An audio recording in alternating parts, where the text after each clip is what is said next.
Une fille nommée Alice en avait assez de marcher toute la journée sans rien faire. La chaleur la rendait somnolente. Soudain, elle remarqua le lapin blanc, qui était pressé quelque part. Il semblait étrange à la fille qu'il se parle à lui-même et qu'il continue de regarder sa montre. Brûlant de curiosité, Alice se précipita sur le lapin, et sans hésitation sauta derrière lui dans le trou. À l'intérieur se trouvait un puits profond dont les murs étaient tapissés de bibliothèques. Alice est tombée très lentement et a réussi à tout voir correctement. Une fois au fond du puits, la jeune fille remarqua une table en verre à 3 pieds. Il y avait une petite clé dorée et une sorte de bouteille.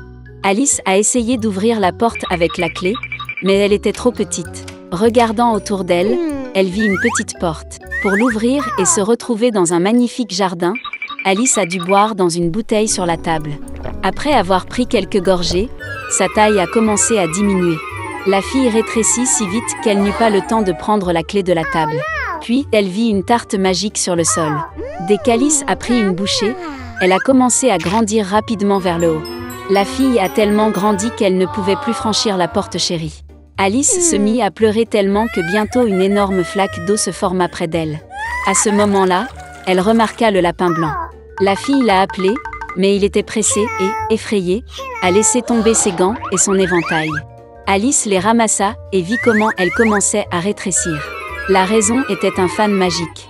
Alice est tombée dans une mare de ses propres larmes. Lorsqu'elle a été jetée à terre, la fille a de nouveau remarqué le lapin. Il a confondu Alice avec sa femme de chambre et a ordonné de rentrer immédiatement à la maison pour de nouveaux gants et un ventilateur. La fille a couru pour exécuter l'ordre. Chez le lapin, elle n'a pas pu résister à la curiosité et a bu du liquide dans une bouteille. Cela a conduit au fait qu'Alice a pris des proportions gigantesques et a rapidement rempli toute la maison. Elle n'a pu rétrécir que grâce aux tartes.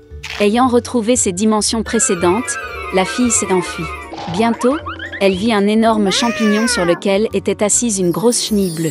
Alice se plaignit de ces changements constants de taille. La chenille a conseillé à la fille de manger un morceau de champignon. Alice a mangé une petite bouchée et est finalement revenue à sa taille normale. Et elle a continué. Soudain, Alice a vu une maison.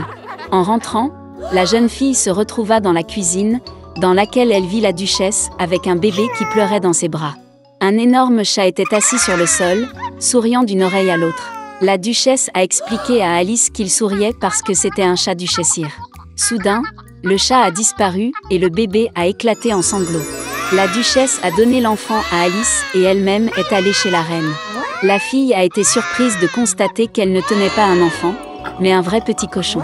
Lorsque le chat est réapparu, il a conseillé à Alice de trouver le lièvre de Mars. Et puis il a disparu, et seul son sourire est resté dans l'air. La fille a pris la route. Bientôt, elle vit la maison du lièvre de Mars. Alice est arrivée juste à temps pour le début du goûter. La table était immense, mais seul le lièvre de Mars, le chapelier fou et la souris Sonia y étaient assis.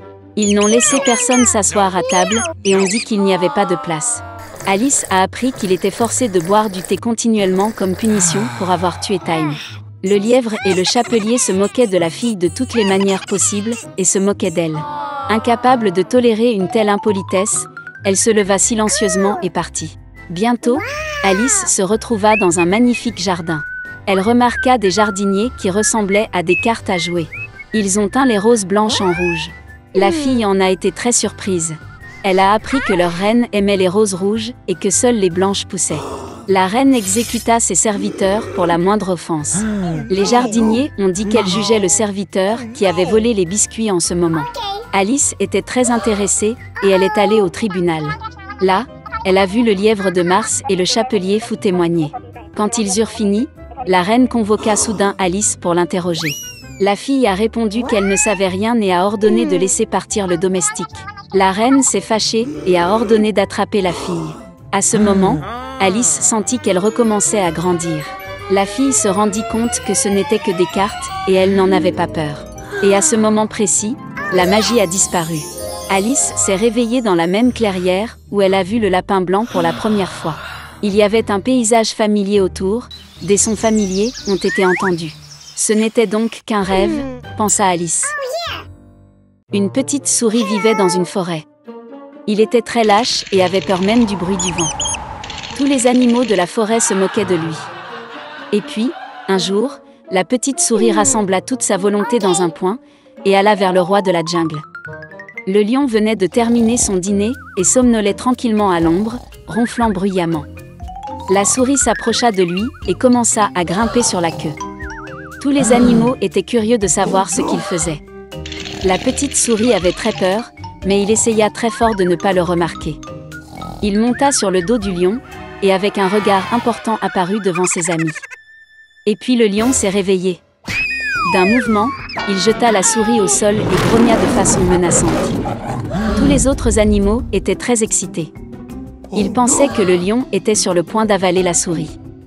Mais au lieu de cela, le lion a demandé ce qu'il faisait sur son dos. Rassemblant toute sa volonté dans un point, la souris demanda au roi de la jungle de le prendre sous son aile, afin qu'il n'ait plus peur de personne ni de quoi que ce soit.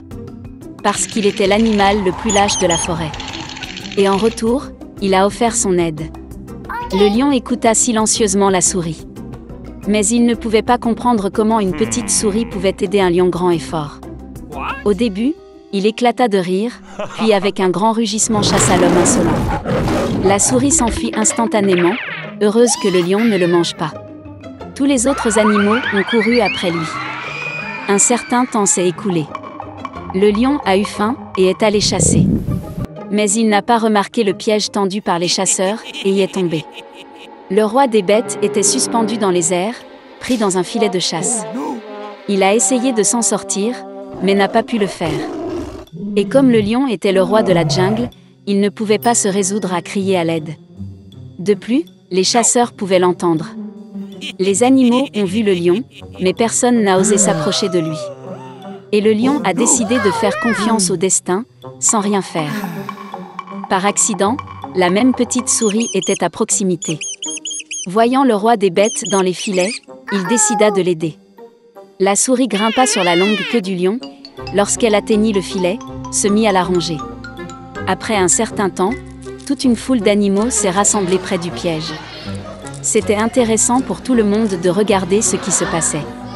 Soudain, quelque part au loin, le cri des chasseurs se fit entendre. Les animaux ont eu très peur et se sont enfuis dans la forêt. Mais la souris a continué à ronger obstinément le filet. Finalement, le filet s'est cassé et le lion s'est libéré. Sans réfléchir à deux fois, la souris a grimpé sur son dos et ils se sont enfuis. Lorsque le lion est arrivé dans sa grotte, il s'est excusé auprès de la souris. Et il a dit qu'il avait sous-estimé un si petit animal, décidant qu'il ne serait d'aucune utilité. Et pour le fait que la petite souris a sauvé la vie du roi des bêtes, il n'a plus besoin d'avoir peur de rien ni de personne. Désormais, le lion le prend sous son aile. Tous les animaux, regardant ce qui se passait, riaient et applaudissaient la courageuse souris. Depuis lors, le lion et la souris sont devenus les meilleurs amis et la paix règne à jamais dans la forêt.